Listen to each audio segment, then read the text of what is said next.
Film industry में। तो मैंने इच्छाधारी फिल्म बनाई जो 2016 की सबसे बड़ी ब्लॉकबस्टर फिल्म रही, और उस फिल्म से भोजपुरी में ग्राफिक्स की शुरुआत हुई। फिर मैं नागराज लेके आया, ग्राफिक्स की शुरुआत हुई।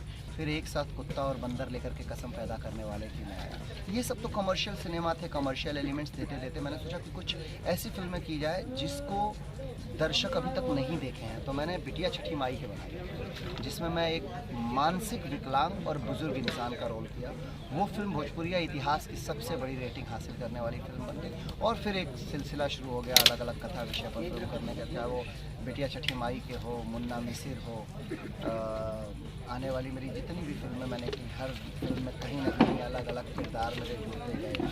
अभी रिसेंटली मैंने दंडनायक की है जो 14 जनवरी को रिलीज़ हो रही है ऑल ओवर इंडिया एक साथ। उसमें भी एक अलग सशक्त भूमिका है।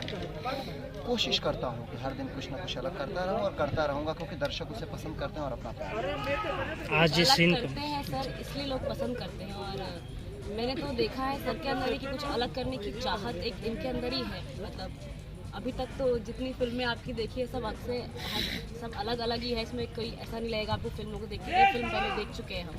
तो इसलिए सबसे भी यही कहना चाहती हूँ जितने भी भोजपुरी से जुड़े हुए हैं कि आप लोग भी कोशिश करिए। भोजपुरी को बहुत आगे लेके जाना है, यहाँ तक नहीं रखना है, तो बॉलीवुड से भी आगे लेके जाना है। तो सब लोग एक साथ मिलकर कोशिश करेंगे तो जरूर आगे। चलिए कुछ फिल्में बातें कर लेते हैं। इस फिल्म की जो संगनाथ फिल्में हैं, इसके स्टोरी और इसके डायरेक्टर प्रोड्यूसर के बारे में कुछ बताना चाहिए। देखिए, इसके निर्माता और निर्देशक जितेंद्र जी हैं, तो साउथ से बिलोंग करते हैं।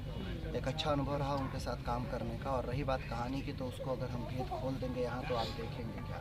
तो मुझे लगता है कि जब शंखनाथ का ट्रेलर आएगा तो स्टोरी के बारे में कुछ हल्का फुल्का जानकारी मिलेगी आप लोगों को। एक पारिवारिक, एक कंप्लीट पारिवारिक ड्रामा है जिसमें प्यार भी है, गर्लफ्रेंड भी है, चैलेंज भी है, मारपीट भी है, और कहीं ना कहीं हमारी परंपराओं का माइक्रो टच भी है इसमें। माथे पर कुछ है ललाई लगी हुई है जैसे खून की, क्या कि आज कुछ बताना चाहेंगे क्या कुछ हुआ काश आपके साथ? एक्शन सीक्वेंस था, तो एक्शन में तो खून खराबा होता ही रहता है, आम बात है।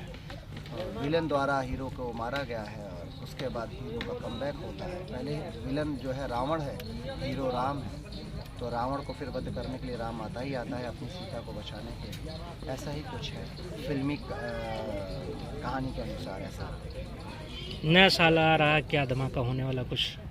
मेरा हर दिन धमाका होता है नए साल का। मैं वो नहीं हूँ कि नए साल की वजह से ही मेरा धमाका होता है। मैं हर दिन कुछ ना कुछ अलग